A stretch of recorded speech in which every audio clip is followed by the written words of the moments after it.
예, 혹시 예, 질문 있으시죠? 예.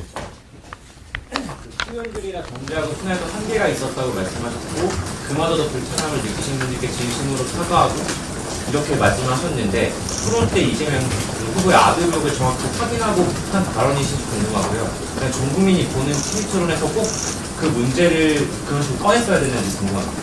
제가 어제 답변한 것처럼 저는 단계적 질문으로 준비했었습니다. 그래서 제가 봤을 때는 사실 보도된 내용들을 보면 이재명 후보가 과거에 시인한 그런 게시글 아이디와 이번에 문제가 된 아이디의 카카오톡 계정명이 일치한다는 보도를 바탕으로 저는 상당한 확신을 갖고 있었지만은 국민들께 검증하는 자리이고 100% 확신을 가질 수는 없었기 때문에 그것을 순화해가지고 가정적인 상황을 만들어서 제가 질문했던 것이고, 만약에 거기에 대해서 이재명 후보가 책임 있는 답변을 했다면은 그 다음 단계에서 그것이 본인의 당연한 주장에 대해서 어떻게 생각하느냐에 대해서 물었을 계획도 있었습니다. 하지만 아시는 것처럼 그런 일은 일어나지 않았습니다. 이재명 후보가 답변을 거부했기 때문에요. 예. 그리고 뭐 표현에 대해서는 저는 역지의 문제다라는 생각을 하게 됩니다. 사실 최근에 민주당에서도 지난 몇 주간 룸사롱이라든지 이런 굉장히 문제가 될 수 있는 그런 단어들을 사용해서 계속 정치적인 공세를 해왔던 적이 있고, 과연 그런 것은 그러면은 공론회장에서 논의될 수 있는 것인가?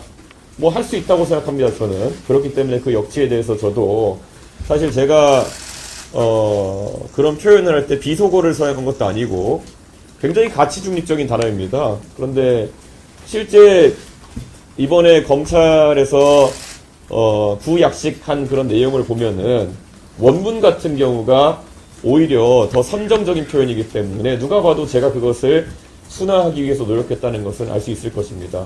하지만 저는 거기서 지금 문제가 되고 있는 단어가 만약에 성기라고 한다면은 그것을 무엇으로 순화할 수 있을지는 약간 의문입니다. 그렇지 않고 만약에 좀 더 뭐 표현할 수 있었다면은 뭐 은밀한 부위 뭐 이런 표현을 쓸 수도 있겠지만 그것이 사실 의미 있는 변형인가에 대해서도 저는 다소 궁금합니다. 그래서 이 역치에 대해서는 개개인이 다 느끼는 바가 다르기 때문에 제가 그 부분에 대해서 만약 국민 일반적인 역치를 좀 넘어서는 발언했다면은 그 부분에 대해서는 제가 유감을 표명을 하는 것입니다.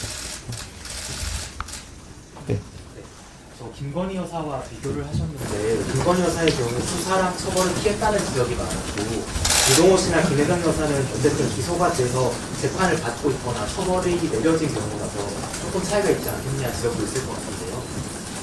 과거에 이재명 후보가 아들의 도박에 관련된 이야기를 2021년 선거에서 이야기하셨을 때 아들이 한 돈 1,000만 원 잃은 것 같다, 이렇게 1,000만 원 이하로 잃은 것 같다라는 표현하신 적이 있습니다.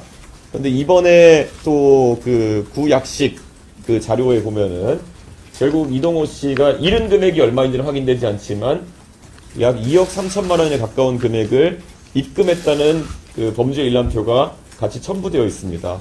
그렇기 때문에 저는 애초에 이재명 후보가 지난 대선 때부터 물론 뭐 지금 공소시효는 아닌 시일은 지났지만은 그런 해명에 있어가지고 상당히 부정확한 정보를 바탕으로 해명을 했었다. 그렇기 때문에 문제가 되는 부분이 있다, 이렇게 생각합니다. 2억 3천만 원어치 도박 자금을 수백 회에 걸쳐서 입금했다고 하는 것은 이재명 후보가 그때 했던 해명과는 좀 차이가 있는 것이 아닐까. 이거는 제가 의도하지 않았지만 이번에 또 많은 국민들이 알게 된 사실이다, 이렇게 봅니다.